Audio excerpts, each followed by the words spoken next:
Welcome back to Andertons TV, everybody. It's a special day today because not only are we talking about a very, very cool pedal, the new Kevin Shields Fender Blender pedal, also I've got Joff Oddie from Woah here to come and give us his opinion about the Kevin Shields pedal.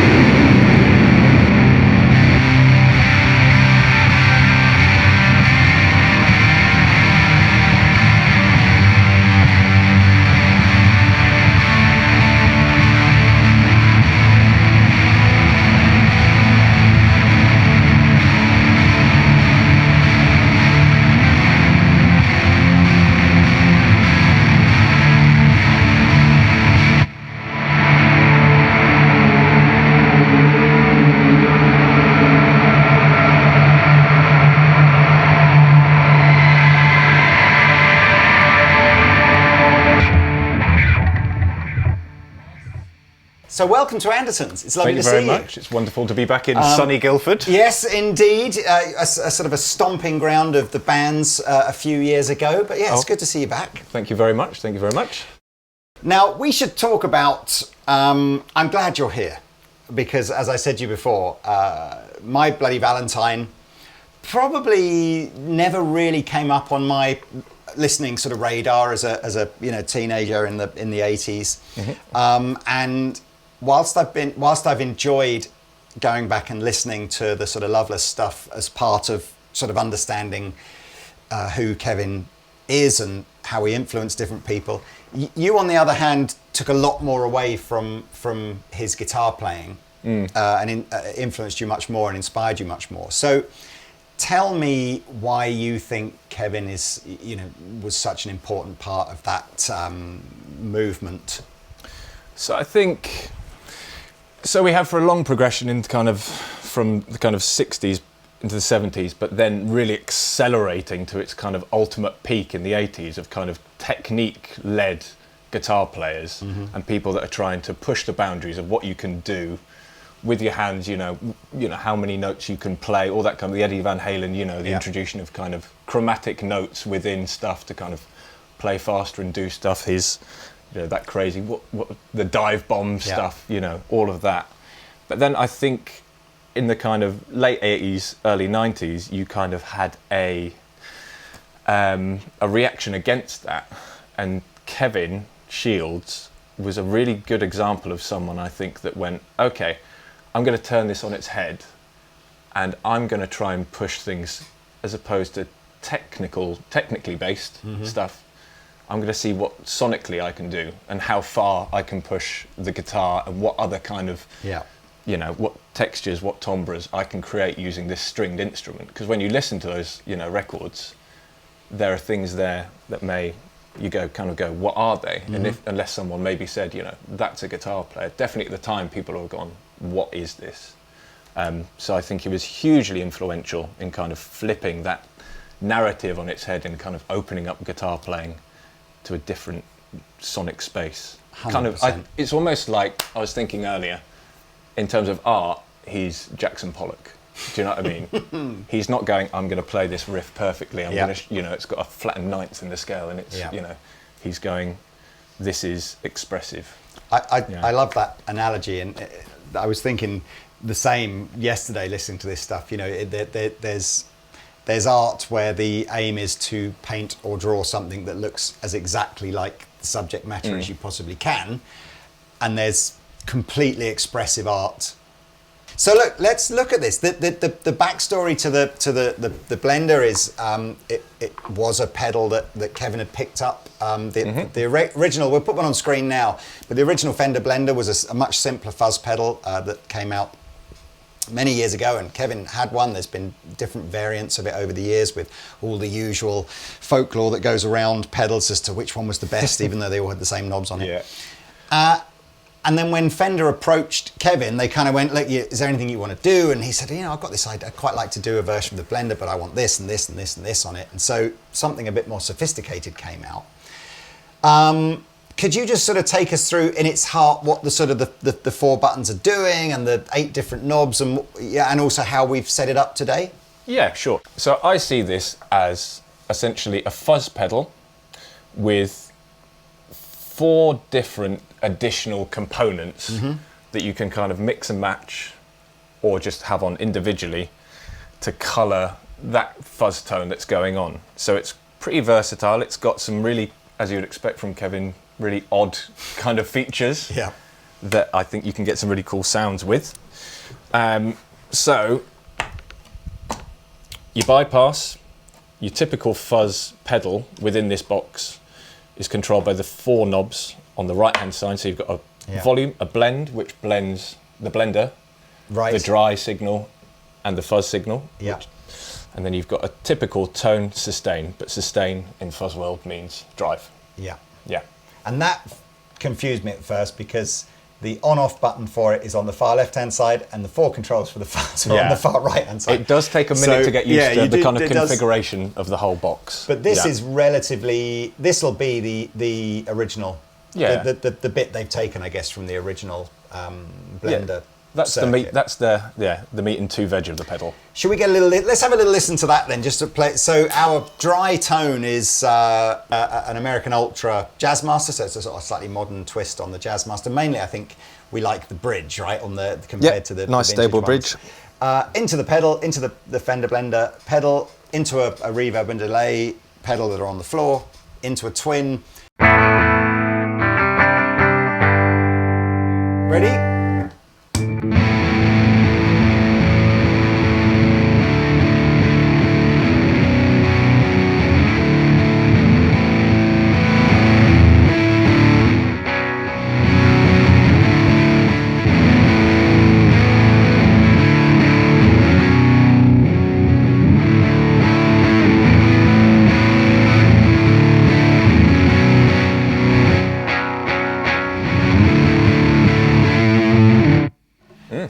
So that I was just fiddling with the knobs as you were playing there, and even with the tone maxed all the way up, its basic fuzz tone is quite dark, isn't it? Yeah, I think it's voiced to be quite warm and probably to play. My understanding would be to play off this kind of expand button, which we have on the end, which is a different EQ profile, which then throws in a lot of high end.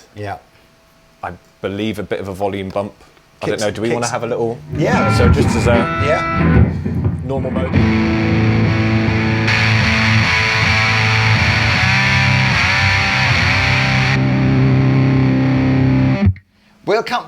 I think we'll come go back to that. Yeah, we'll go along here.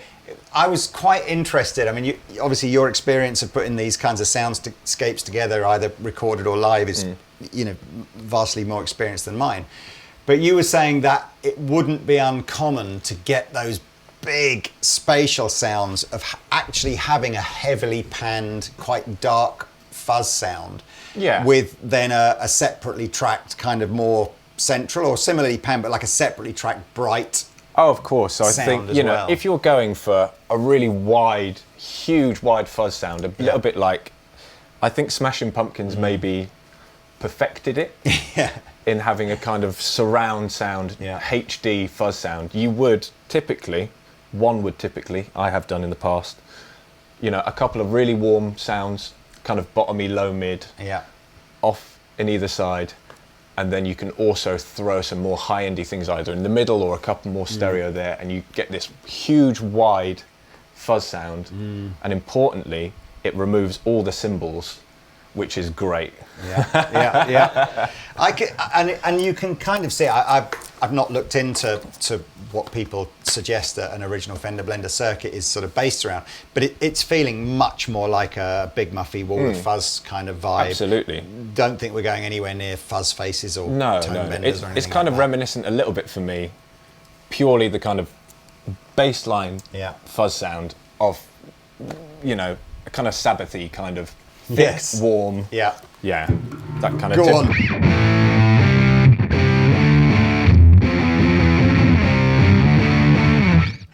That'll get you banned from some music shops, but you're okay here. You're safe here.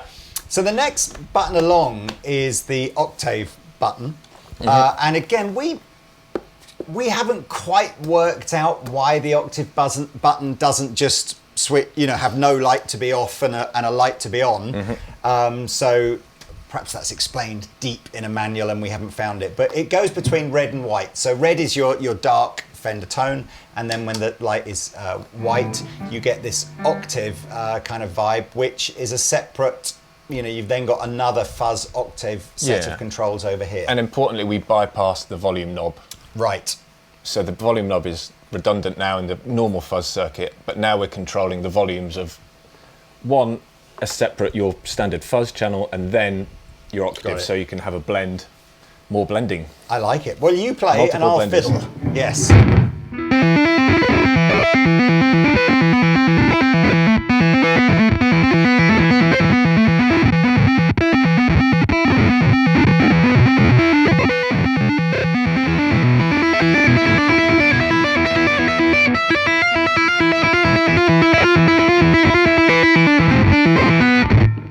That to me feels like I'm now starting to feel like we've just started the journey of this soundscape thing where you're starting to go, oh, that is not now reacting. The chaos that I think fuzz pedals bring to the creative process. Yep. It's just started, and I'm just getting excited now. Because where we were before, I'm just thinking, okay, it's the fuzz pedal. It's just like, off we go. But now I'm excited because I'm immediately going, interesting riff you decided to play there. And again, you're going, oh, where can we go with reverbs, delays, any other kind of panning effects, all that kind of stuff. So, I'm going to leave you to just sort of maybe find something, see where you go. Okay. Write me the new Wolf Alice track. Wow.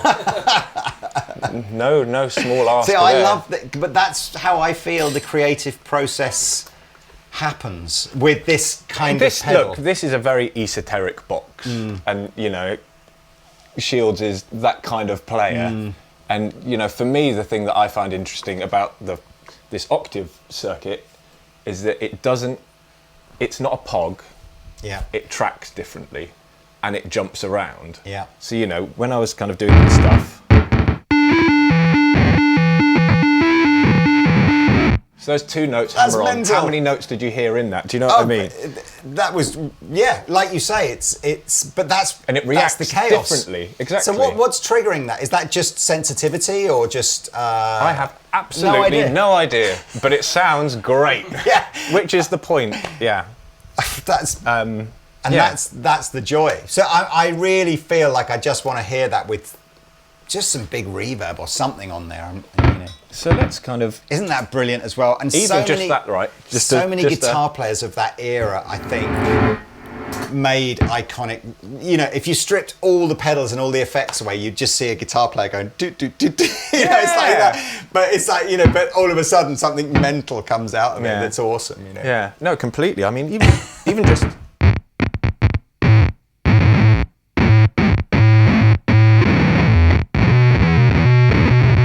I mean, even that just sounds quite cool, isn't it?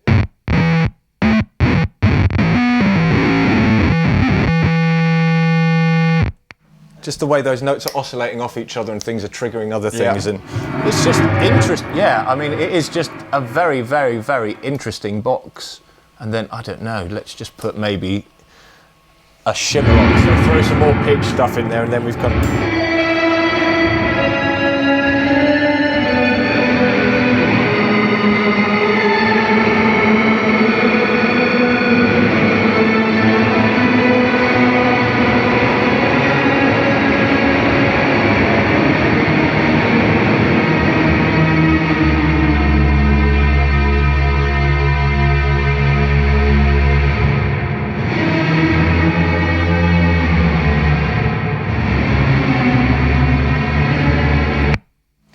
I feel this may have to be more of a Joff Oddie side project than the next Wolf Alice album. But so that's our toggled octave. Yeah.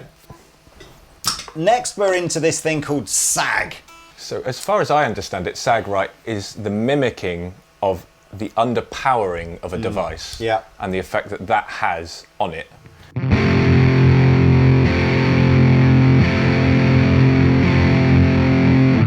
way down would effectively suggest it makes no difference whether the circuit's on or off. So here we go. Okay, right. Let's...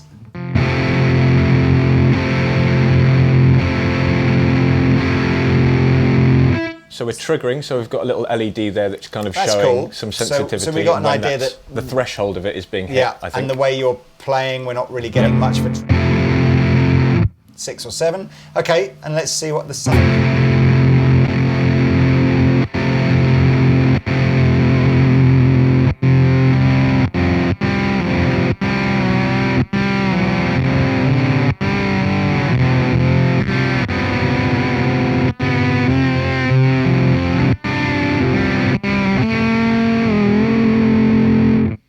What are you feeling there? Because I think we can hear a sense that a sound is sort of cutting in and out, but I suspect it's a much, if you're the player, it's something, you know, something much more interesting is happening. I get, it feels a bit like I'm in control of a tremolo or a LFO. And kind of the way I play changes the envelope of the note and how that kind of, and how it kind of, yeah, how that kicks in. It's difficult to describe. Yeah, but let's just see. Just if you play a bit, and we'll just see. Yeah.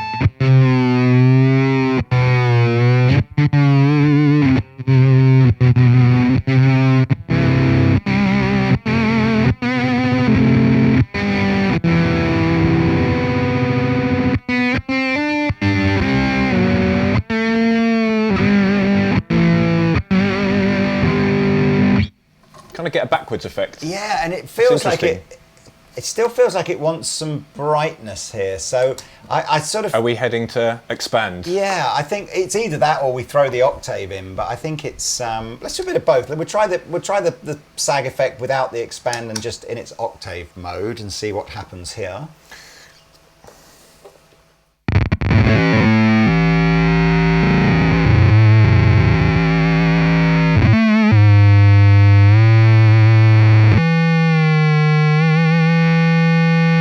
Nice transparent drive sound, yeah. Yeah, it's like you a can tube really hear screamer, the isn't amp. it? Yeah. This is where I think the fun is happening here for, you know, if you want to enter the realm of just like what crazy things is this pedal going to do? Hard to describe, but I think that's where this sag and octave effect is. But let's expand that. It's almost like in a way you sort of want to get to the expand thing second, don't you? Because it really is an important tone absolutely changer. So have we got another one of these, or is it just a standard, it's just on or off? As far as I'm aware, the expand foot switch is just a different EQ profile, slightly boosted, lots more high end. Yeah. In a traditional sense, I guess it would be your solo. You could be your solo tone in Kevin Shields' world. Who knows? It could be anything. I just thought we mustn't forget as well, we've also got an Octave Up button here as well. So, but okay, so here's the expanded circuit.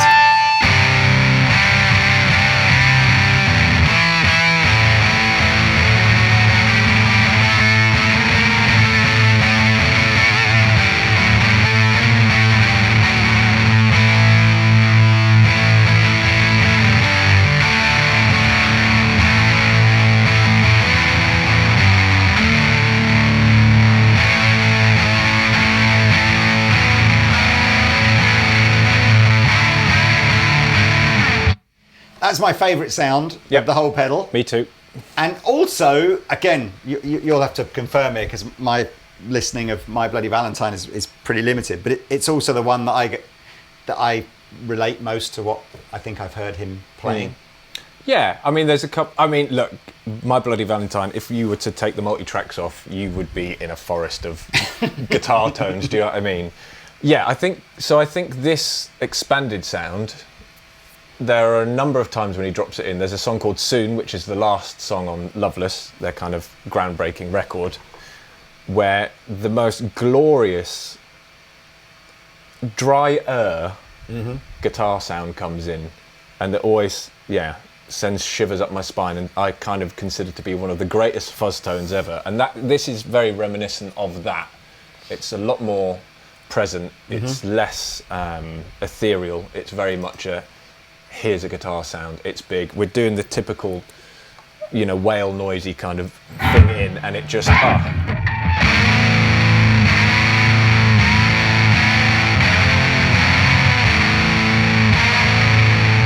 lovely. That's a good guitar sound. I mean, that is and it's very rich, isn't it? It's not super dark like a Big Muff. It's not super nasal like perhaps more vintage Fuzzes are. It's interesting, isn't it? I don't know necessarily that the Fender Blender gets the credit it perhaps deserves in the sort of pantheon of fuzz pedals, because that's quite an interesting sort of tone. We've got some other things. We need to hear this now almost with sort of lots of things on.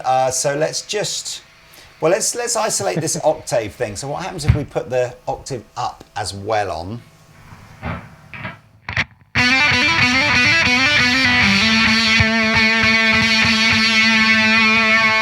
So we kind of get a bit trashier then, yeah, you know? Yeah. We get...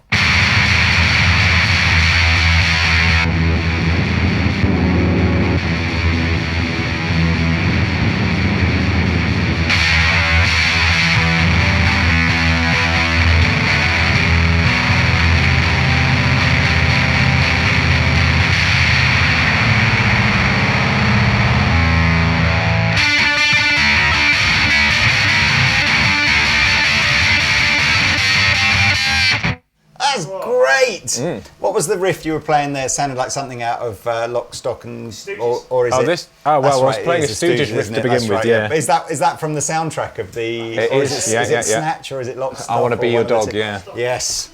There you go. That's it. I feel slightly embarrassed now that I have to refer to these classic tunes as from a movie as opposed to... The one from Lock, Stock? Yes, the one from Little Mermaid. Which one was that? I just want to, while you're playing, if you don't mind, this is what I normally do with Pete, is that you just play and I just literally find see what the pedal does, and then you go wherever you want to go, and it's just, we're just seeds. But I kind of feel like, yeah, this is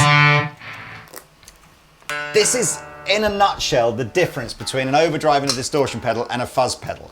And an overdrive and a distortion pedal, it's predictable. You know when it's set in a certain way that it's just going to make your amp sound in a certain way. And its predictability, I suppose, is its appeal. It's the sort of, you know, I know what I'm going to get.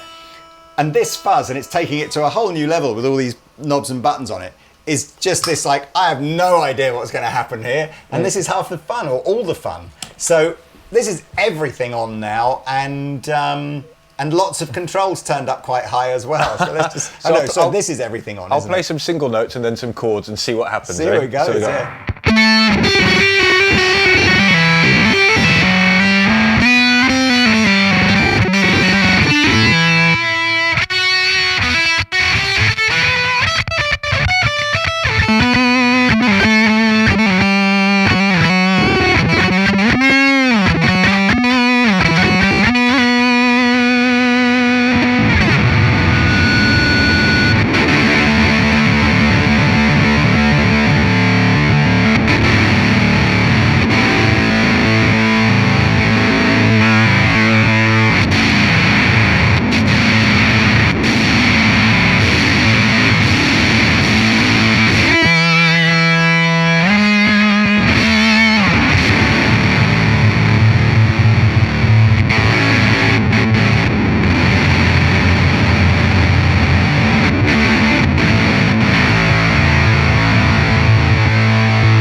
Did you ever play with the Geiger counter? Oh, I've heard Do you remember of that it, pedal? but that was kind of like a bit crusher, like really involved. Like everything on kind of gives me that vibe. Just absolute. It's literally like a bad POG, isn't it? Yeah. It's like a POG that just can't track properly. Yeah. But that's half the fun. No, exactly. But it's how you use that. Do you know what I mean? So if you're playing, obviously, if you've got two things that are kind of got an octave up and down, that the tracking isn't built to work like a POG, it's going to do funky things when you add in, you know, more than one note. It's going to jump around. But then it's, you know, how you use that to your advantage to create things that, you know, jump off, sound a bit random, and, you know, create something a bit more interesting. Do you want to play us out, perhaps? I know we grabbed this gold foil Jazzmaster with a big speed. It'll be a slightly different experience. To take that, thank you. Yes.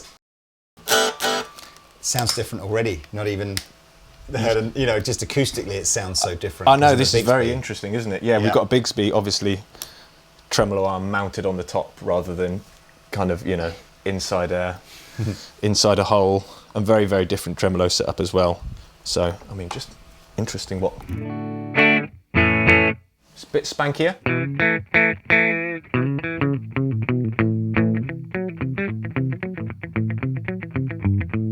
I think they're mini humbuckers, aren't they? So there's quite a good experiment. I'm looking.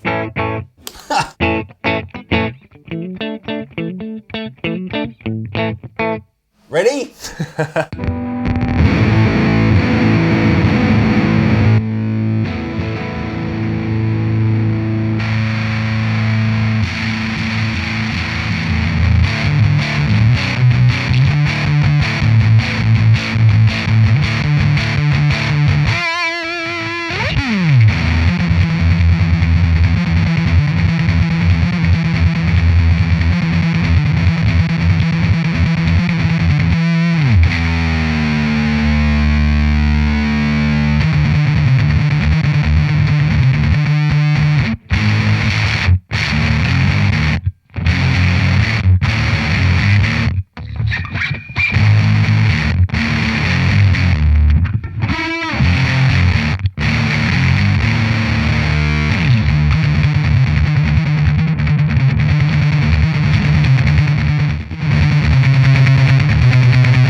Well, we got all the red lights on, which is obviously the objective of most of these demos. No, that was great, man. I look, really appreciate you taking the time out to come and mess around and make some stupid noises. But it massively helps to have somebody that can you know, talk with some authority about My Bloody Valentine, which is fantastic. So, thank you so much for coming in.